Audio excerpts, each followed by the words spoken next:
Year 3, Chapter 8. Anne betook herself to Elmcroft the next evening, walking through the dreamlike landscape of a November fog, with a rather sinking sensation pervading her being. It was not exactly a delightful errand. As Dovey had said, of course, Franklin Westcott wouldn't kill her. Anne did not fear physical violence, though if all the tales told of him were true, he might throw something at her. Would he gibber with rage? Anne had never seen a man gibbering with rage, and she imagined it must be a rather unpleasant sight. But he would probably exercise his noted gift for unpleasant sarcasm, and sarcasm in a man or woman was the one weapon Anne dreaded. It always hurt her, raised blisters on her soul that smarted for months. Aunt Jamesina used to say, "Never, if you can help it, be the bringer of ill news," reflected Anne. She was as wise in that as in everything else. Well, here I am. Elmcroft was an old-fashioned house with towers at every corner and a bulbous cupola on the roof. And at the top of the flight of front steps sat the dog. If they take hold, they never let go, remembered Anne. Should she try going round to the side door? Then the thought that Franklin Westcott might be watching her from the window braced her up. Never would she give him the satisfaction of seeing that she was afraid of his dog. Resolutely, her head held high, she marched up the steps, past the dog, and rang the bell. The dog had not stirred. When Anne glanced at him over her shoulder, he was apparently asleep.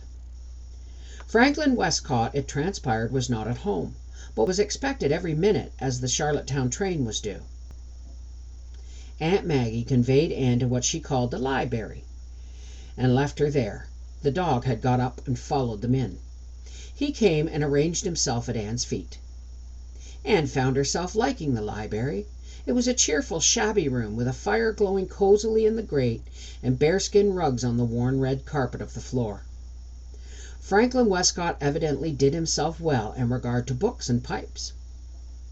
Presently she heard him come in. He hung up his hat and coat in the hall. He stood in the library doorway with a very decided scowl on his brow. Anne recalled that her impression of him the first time she had seen him was that of a rather gentlemanly pirate, and she felt a repetition of it. "Oh, it's you, is it?" said rather gruffly. "Well, what do you want?" He hadn't even offered to shake hands with her. Of the two, Anne thought the dog had decidedly the better manners. "Mr. Westcott, please hear me through patiently before." "I am patient, very patient. Proceed." Anne decided that there was no use beating about the bush with a man like Franklin Westcott. "I have come to tell you," she said steadily, "that Dovey has married Jarvis Morrow." And then she waited for the earthquake. None came.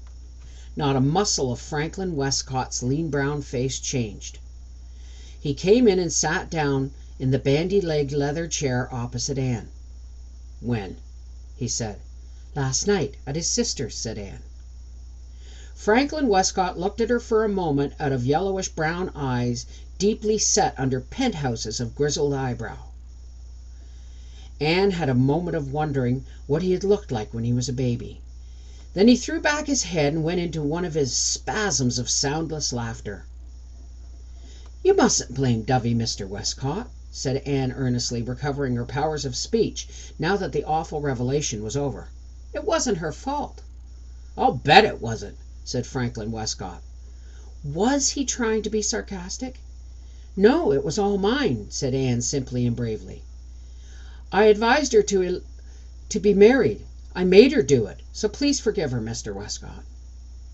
Franklin Westcott coolly picked up a pipe and began to fill it. "If you've managed to make Sybil elope with Jarvis Morrow, Miss Shirley, you've accomplished more than I ever thought anybody could. I was beginning to be afraid she'd never have backbone enough to do it. And then I'd have to back down, and Lord, how we Westcotts hate backing down. You saved my face, Miss Shirley, and I'm profoundly grateful to you." There was a very loud silence while Franklin Westcott tamped his tobacco down and looked with an amused twinkle at Anne's face. Anne was so much at sea she didn't know what to say. "I suppose," he said, "that you came here in fear of trembling to break the terrible news to me." "Yes." said Anne a trifle shortly. Franklin Westcott chuckled soundlessly. "You needn't have. You couldn't have brought me more welcome news. Why, I picked Jarvis Morrow out for Sybil when they were kids. Soon as the other boys began taking notice of her, I shooed them off. That gave Jarvis his first notion of her. He'd show the old man. But he was so popular with the girls that I could hardly believe the incredible luck when he did really take a genuine fancy to her. Then I laid out my plan of campaign. I knew the Morrows root and branch. You don't. They're a good family, but the men don't want things they can get easily, and they're determined to get a thing when they're told they can't. They always go by contraries. Jarvis' father broke 3 girls' hearts because their families threw them at his head. In Jarvis's case, I knew exactly what would happen. Sybil would fall head over heels in love with him, and he'd be tired of her in no time. I knew he wouldn't keep on wanting her if she was too easy to get, so I forbade him to come near the place, and forbade Sybil to have a word to say to him, and generally played the heavy parent to perfection. Talk about the charm of the uncaught. It's nothing to the charm of the uncatchable. It all worked out according to schedule, but I struck a snag in Sybil's spinelessness. She's a nice child, but she is spineless. I've been thinking she'd never have the pluck to marry him in my teeth. Now, if you've got your breath back, my dear young lady, unbosom yourself of the whole story." Anne's sense of humor had again come to her rescue. She could never refuse an opportunity for a good laugh, even when it was on herself. And she suddenly felt very well acquainted with Franklin Westcott. He listened to the tale, taking quiet, enjoyable whiffs of his pipe.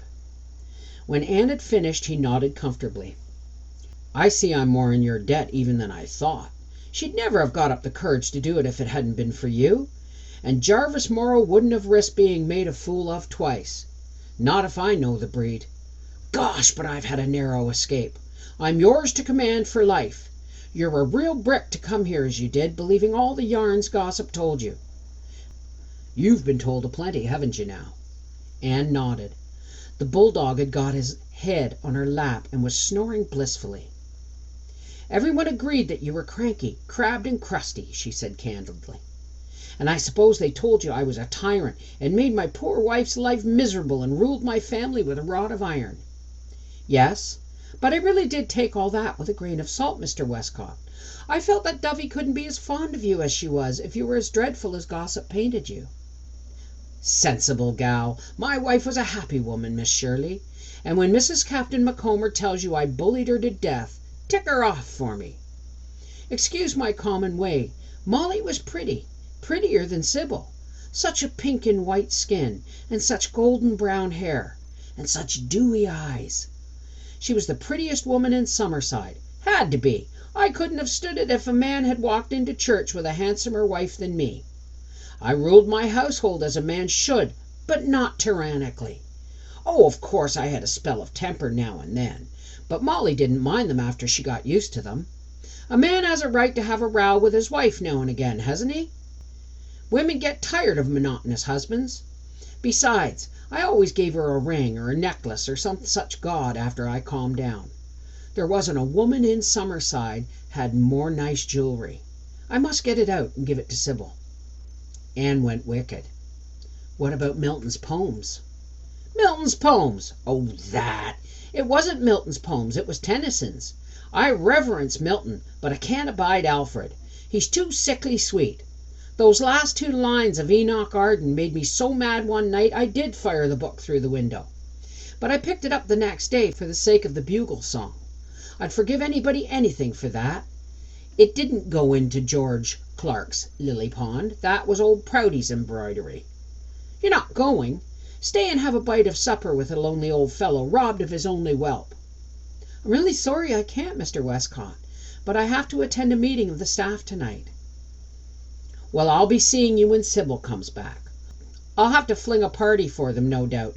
Good gosh, what a relief this has been to my mind. You've no idea. I'd have hated to have to back down and say, 'Take her.' Now all I have to do is to pretend to be heartbroken and resigned and forgive her sadly for the sake of her poor mother. I'll do it beautifully. Jarvis must never suspect. Don't you give the show away." "I won't," promised Anne. Franklin Westcott saw her courteously to the door. The bulldog sat up on his haunches and cried after her. Franklin Westcott took his pipe out of his mouth at the door and tapped her on the shoulder with it. "Always remember," he said solemnly, "there's more than one way to skin a cat. It can be done so that the animal'll never know he's lost his hide. Give my love to Rebecca Dew, a nice old puss, if you stroke her the right way. And thank you, thank you." Anne betook herself home through the soft, calm evening. The fog had cleared, the wind had shifted, and there was a look of frost in the pale green sky. "People told me I didn't know Franklin Westcott," reflected Anne. "They were right. I didn't, and neither did they." "How did he take it?" Rebecca Dew was keen to know. She had been on tenterhooks during Anne's absence. "Not so badly after all," said Anne confidentially. "I think he'll forgive Dovey in time." "I never did see the beat of you, Miss Shirley, for talking people round," said Rebecca Dew admiringly. "You have certainly got away with you." "'Something attempted, something done, has earned a night's repose,'" quoted Anne wearily as she climbed the 3 steps into her bed that night. "But just wait till the next person asks my advice about eloping."